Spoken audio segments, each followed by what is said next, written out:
আজি এখন বাইক কিনিব আহিছোঁ। এয়া চাওকচোন কাৰ কাৰণে কিনিব আহিছোঁ, কেনেকুৱা বাইক কিনিব আহিছোঁ। এবাৰ অকণমান ভিডিঅ'টো চাওক অনুগ্ৰহ কৰি। আচ্ছা, আপুনি বাইক ল'ব এতিয়া আপোনাৰ অনুভৱ কেনেকুৱা?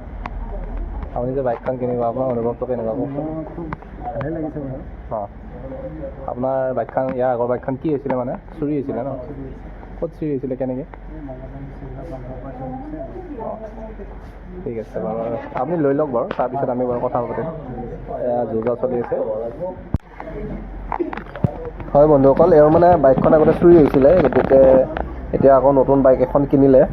এয়া লগতে মোকো যাবলৈ লগ ধৰিলে, গতিকে ময়ো গ'লোঁ। দেখিছে আপোনালোকে বাইকখন এতিয়া দিয়া হ'ল মানে আনুষ্ঠানিকভাৱে। লগতে তেওঁ তাতে দিলে 1,65,000 টকা। এইখিনি বাইকখন লোৱাৰ পাক মুহূৰ্তৰ দৃশ্য, য'ত নেকি আমি বাইকখনৰ ফিচাৰ্ছবোৰ চাই আছিলোঁ। লগতে কিছুদিন আগতে মানে মঙলদৈ চিভিল হস্পিটেলৰ ফ্ৰণ্টৰ পৰা এওঁৰ বাইকখন চুৰি হৈছিলে। গ্লেমাৰ আছিলে বাইকখনৰ নামটো।